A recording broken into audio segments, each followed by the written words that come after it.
नमस्कार, मैं हूं दिव्यांश रंजन द्विवेदी और आप देख रहे हैं द पॉइंट मीडिया। खबर पक्की है। आज हम आपको मिलवाने जा रहे हैं एक ऐसी शख्सियत से जो कि 2017 में यह कहें कि गोरखपुर में योगी आदित्यनाथ से भी ज़्यादा चर्चा में थे, तो यह कहना गलत नहीं होगा।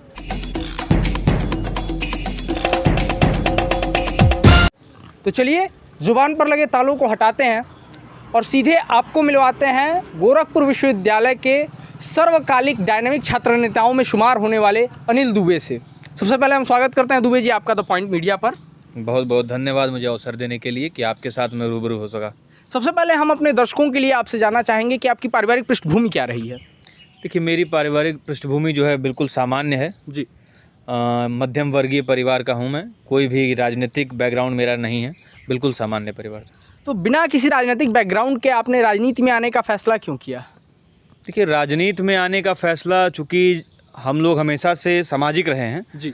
सामाजिक होने के साथ साथ जब लोगों के साथ हम लोग चलना शुरुआत करते हैं, मैं दिल्ली में मैं पढ़ने भी गया था, मैं यूपीएससी की तैयारी भी कर रहा था। जी। तो वहाँ पे भी मुझे राजनीतिक गतिविधियों में रुचि थी, शुरू से ही रुचि थी। उसके बाद जब मैं विश्वविद्यालय में आया और यहाँ पे हमारे साथ के तमाम ऐसे लोग थे, जब हमने किया जी। तो उस समय कुछ लोगों ने अपनी बात को उठाने के लिए कहा, तो वो लोग अपने से खुद से वो नेतृत्व नहीं कर पा रहे थे। तो कहीं ना कहीं उनको लगा कि मैं हमेशा से सामाजिक रहा हूँ, तो उन्होंने मुझे ये अवसर दिया, मैंने भी उस अवसर को लिया और उसके बाद से नेतृत्व शुरू कर दिया। और जब शुरू हो गया तो फिर ये हम लोगों ने तय कर लिया है, हमारे मित्रों ने भी तय किया कि भाई आप ही जो है नेतृत्व कर सकते हैं, तो आप नेतृत्व करिए। और मैंने भी अपने आप को, मुझे लगा कि इसमें मुझे अच्छा लगता है समाज की सेवा करना और समाज का नेतृत्व करना और समाज के लिए लड़ना, तो इसलिए मैंने सोचा कि मुझे राजनीति में रहना चाहिए। चलिए अगला सवाल कि राजनीति में राजनीतिक पृष्ठभूमि का न होना आपको कैसा महसूस होता है इसका?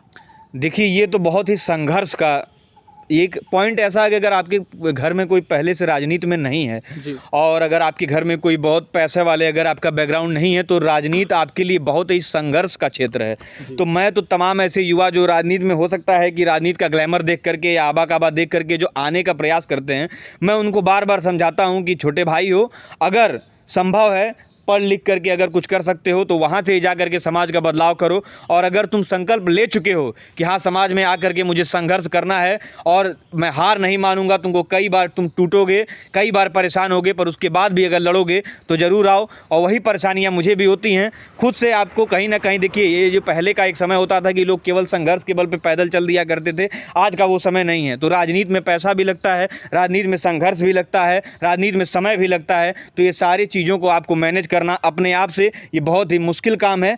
तो मुझे लगता है कि समाज को ये सोचना चाहिए कि अगर ऐसे परिवार से लोग निकल करके आते हैं और अगर सब राजनीति कर रहे हैं, आपके लिए संघर्ष कर रहे हैं, तो समाज को भी उनको अवसर देना चाहिए। और समाज में भी अगर ऐसे लोग हैं, अगर दृढ़ संकल्पित हैं, तो उनको समाज में जरूर आकर के, क्योंकि एक राजनीति मुझे लगता है कि एक ऐसा माध्यम है जिसके माध्यम से हम समाज में अगर चौतरफा विकास और चौतरफा बदलाव अगर करना चाहते हैं, तो राजनीति ही एक सशक्त माध्यम है जिसके माध्यम से हम कर सकते हैं। तो राजनीति में जरूर आना चाहिए और दृढ़ संकल्पित होकर के आना चाहिए। चलिए, काफ़ी अच्छी बात कही आपने कि राजनीति में दृढ़ संकल्पित होकर के आना चाहिए।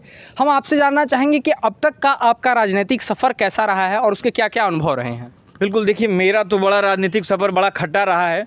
मैं जब भी शुरुआत करता हूं तो मुझे तो इतनी समस्याओं का जो है मुझे झेलना पड़ता है कि मैं कभी कभी बहुत बार टूट जाता हूं। क्योंकि समाज में जब आप संघर्ष कर रहे होते हैं तो आपके पीछे कुछ लोग षड्यंत्र कर रहे होते हैं, तो उस षड्यंत्र को भी झेलना पड़ा। और उसके बाद जो मैंने आपको बताया कि जो समस्याएँ, जो सारे संसाधनों को जुटाना जब आपके कंधे पर पड़ता है, तो ये भी एक बहुत बड़ा विषय है। उसके बाद जब मैं समाज में, जब मैं चुनाव में, जब चुनावी राजनीति एक अलग राजनीति होती है और संघर्ष की राजनीति एक अलग होती है, जब मैं चुनाव में आया तो उसके बाद से महामंत्री का चुनाव इसी विश्वविद्यालय से जब मैं लड़ रहा था, छात्रों की आवाज़ बनने का प्रयास कर रहा था, तो उस समय भी चुनाव जो है कैंसिल हो गए। उसके बाद से 2018 में जब मैं अध्यक्ष का चुनाव लड़ने आया, तो उस समय आखिरी मौके पे जो मैं संघर्ष इतना किया था, लोगों का ये कहना भी है कि आपकी लोकप्रियता को देखते हुए उत्तर प्रदेश सरकार ने चुनाव को भी निरस्त करवाया। उसी रात को 11 तारीख को अगर जब ये घटना होती है, उसी समय 9 तारीख को घटना, तो उसी समय मैं तुरंत इलाहाबाद निकल गया और उच्च न्यायालय में जा करके याचिका भी मैंने किया। पर आपको पता है कि कानून व्यवस्था और इसके पचड़ों में पड़ करके मैं वहाँ पर भी टूट गया और वो चुनाव भी नहीं हो सका। तो मुझे आज तक अभी कोई ऐसा दायित्व तो नहीं मिल पाया है, पर बिना दायित्व के संघर्ष करने में लगातार कर रहा हूँ। और आगे भी अगर इस तरीके की समस्याओं को अगर मेरे पे आती हैं तो मैं पूरा प्रयास करूंगा कि मैं टूटूं नहीं और इसके साथ जम करके अपना लगा रहूं, अपना काम करता रहूं। चलिए, हम अपने दर्शकों को ये बताना चाहेंगे कि 18-19 के सत्र में अनिल दुबे को ये मान के चला जा रहा था कि गोरखपुर विश्वविद्यालय से अध्यक्ष का पद फिक्स हो चुका था, बाकी पदों के लिए वोटिंग होनी थी, लेकिन अध्यक्ष सभी छात्र छात्राओं ने एक तरह से मान लिया था कि अनिल दुबे बनने वाले हैं। लेकिन अचानक ही राजनीति की बिसात कुछ पलट दी गई। अनिल दुबे का टिकट कैंसिल हो जाता है। अनिल दुबे जब निर्दलीय लड़ने का प्रयास करते हैं तो चुनाव कैंसिल हो जाता है, पुलिस द्वारा बल प्रयोग किया जाता है। उस समय आखिर वो पूरा घटनाक्रम क्या था, हम जानना चाहेंगे आपकी जुबानी। घटनाक्रम, चूँकि चुनाव जो है शुरू हो गया था, नोटिफिकेशन आ गया था जी। जिस समय घटना घटी उस समय बल्ली लग रही थी। जो आपको पता होगा कि वोटिंग बूथ जो बनता है वो बूथ बनने की तैयारी हो चुकी थी जी। बैलेट पेपर छप चुके थे। इसके बाद जब LIU की रिपोर्ट, पुलिस की रिपोर्ट और जो अपने सूचना तंत्र द्वारा जब सरकार ने ये रिपोर्ट मंगवाई कि विद्यार्थी परिषद के जो इनके कैंडिडेट हैं वो हार रहे हैं, उसके बाद से इन लोगों ने एक षड्यंत्र रचा। सुबह सुबह की समय हुआ था, हम लोग भी विश्वविद्यालय कैंपस में अपने कार्यालय से होकर के आ ही रहे थे, तभी तक पता चला कि कुछ ऐसे अराजक तत्व हैं जो विधि विभाग में घुस करके उदंडता कर रहे हैं, टीचरों से मारपीट कर रहे हैं जी। उनका मारपीट सुन करके हम लोगों ने अपने कार्यालय से अपने पूरे मैंने 2-4 लोगों को अपने लिया और विधि विभाग की तरफ मैं चला। और वहाँ पे जब गया तो मुझे पता चला कि कुछ बाहरी तत्व, गुंडे प्रवृत्ति के लोग आ करके टीचरों को मार पीट रहे हैं। उसका आक्रोश छात्रों में था। उस छात्रों के आक्रोश को मैंने फिर वहाँ पे भी मैंने लीड किया। और उसके बाद से जब हम लोग मुख्य द्वार पे पहुँचे तो वो छात्र बिल्कुल उडंड हो चुके थे और हाथ में रॉड लेकर के, लाठी डंडे लेकर के और इस तरीके के तमाम हथियारों को लेकर के वो लैस थे। हम लोगों पे उन लोगों ने हमला भी किया, हम लोगों ने उसका प्रतिकार भी किया। बस यही इतना ही हुआ था। उसके बाद से वहीं पे तत्काल रूप से पुलिस ने उन उडंड लोगों को छोड़ करके हम जैसे जो विद्यार्थी थे, विश्वविद्यालय के जो विद्यार्थी थे, उन पे लाठीचार्ज करने का कार्य किया और उसके बाद से हम लोगों की गिरफ्तारी भी की गई।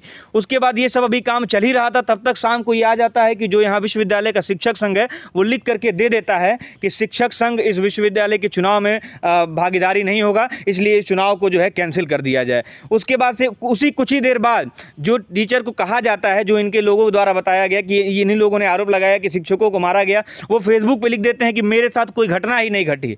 इस तरीके के मतलब आप बताइए कि शिक्षक कह रहा है कि मेरे साथ कोई घटना नहीं घटी, शिक्षक संघ कह रहा है कि मेरे साथ इतनी बड़ी घटना घट गई कि हम विश्वविद्यालय का चुनाव नहीं करा सकते हैं। कहीं ना कहीं ये शिक्षक संघ भी इन्हीं के साथ मिला हुआ था। इन्हीं के तमाम प्रभारी यहीं सर्किट हाउस में सरकार के लोग आकर के बैठे हुए थे। इन्होंने यहाँ से तय किया कि अपरिहार्य कारणों से इस चुनाव को जो है स्थगित किया जाता है और उसके बाद से चुनाव स्थगित हो गया। और आज तक चुनाव का कोई भी उसके बाद से पूछने वाला नहीं है कि क्या हुआ, क्या किया जाए। आज तक ना कोई कारण बताया गया और ना कुछ बताया गया और चुनाव स्थगित ही हो गया। मैं हाई कोर्ट में जाकर के इसकी याचिका, उसी रात में मेरे पे लाठीचार्ज, बर्बर तरीके से लाठीचार्ज हुई थी, जो कि सर्वविदित है, सब लोगों को पता है कि किस तरीके से हुआ। उसके बाद भी मैंने उसी रात में मैंने अपना यहाँ से मेडिकल कराया और मेडिकल करा के घर पे जाके मैं आराम नहीं किया। मैं तुरंत इलाहाबाद के लिए रवाना हो गया। वहाँ पे जाके याचिका भी किया। यहाँ के कुलपति को भी मैंने उच्च न्यायालय में तलब करवाया, पर उसके बावजूद भी कोई रिजल्ट नहीं निकल पाया। ये दुर्भाग्य है, छात्रों का दुर्भाग्य है और सरकार अपने मंसूबों में कामयाब हो गई।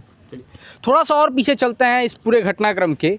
एक समर्पित कार्यकर्ता हुआ करते थे आप विद्यार्थी परिषद के, बिल्कुल, और काफ़ी मेहनत भी की थी और विनिंग कैंडिडेट भी आपको माना जा रहा था छात्र संघ चुनाव में। फिर भी अनिल दुबे को टिकट की जिस दिन घोषणा होती है उस दिन उस लिस्ट में उनका नाम नहीं रहता है। ये इस पूरे घटनाक्रम पर आपकी प्रतिक्रिया क्या रही और आपकी नज़र में ये घटनाक्रम कैसे हुआ होगा? देखिए, मेरी प्रतिक्रिया यही है कि छात्र मेरे साथ थे, चाहे वो विश्वविद्यालय के छात्र हों या चाहे विद्यार्थी परिषद के छात्र हों। जो आम कार्यकर्ता थे वो मेरे साथ थे। पर एक व्यक्ति जो यहाँ संगठन चलता है वो बाहर से आया हुआ था। उस व्यक्ति ने खुद ब खुद तय कर लिया कि वो संगठन है, उसने वो निर्णय ले लिया और निर्णय लेने के बाद से उसने अपने चाहने वाले व्यक्ति को बना दिया। उसने मुझसे कहा कि आप दूसरे पद पे आ जाइए। मैंने कहा कि अगर छात्र चाहते हैं कि मैं अध्यक्ष लड़ूँ, मैं चाहता हूँ कि मैं अध्यक्ष लड़ूँ और विद्यार्थी परिषद के लोग चाहते हैं कि मैं अध्यक्ष लड़ूं, मैं आपके कहने से मैं किसी अन्य पद पे नहीं आ सकता हूं। इसने कहा कि अगर तुम ईगो पे आ रहे हो मैं तुम्हारा कैरियर खराब कर दूंगा। मैं कहा कि भैया मेरा कैरियर जो है मैं LLB यहीं से कर रहा हूं, वकालत है, तुम कभी खराब नहीं कर पाओगे। ये चुनाव हो या ना हो ये मेरा कैरियर नहीं है, जो मैं कर रहा हूँ यही मेरा कैरियर है। ईगो में आए और उस समय उनके बाद से वो मेरा टिकट भी काट दिया गया, बाद में चुनाव भी रद्द करवा दिया गया। वर्तमान में आप मुख्य धारा की राजनीति में हैं, बिल्कुल, कोई दल भी आपने ज्वाइन किया हुआ है जो कांग्रेस का युवा विंग है ना? जी जी। तो इसमें आप अभी अपने आप को कहाँ देखते हैं और भविष्य में कहाँ देखते हैं?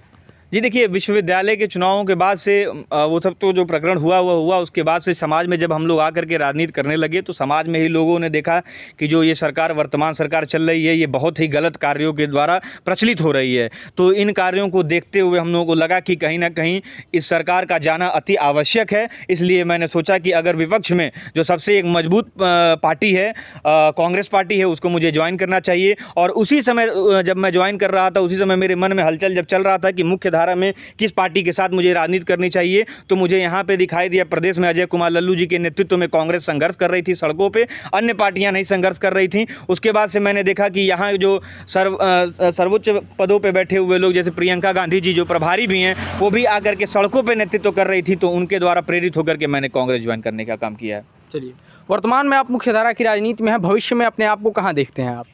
भविष्य में मैं यही देखता हूं कि कहीं ना कहीं मैं लोगों का नेतृत्व कर रहा हूं, चाहे पद पे बैठ करके कर रहा हूं या बिना पद के कर रहा हूं। उन लोगों के लिए लड़ाई जिस तरीके से आज लड़ रहा हूं, उसी तरीके से आगे भी लड़ूंगा।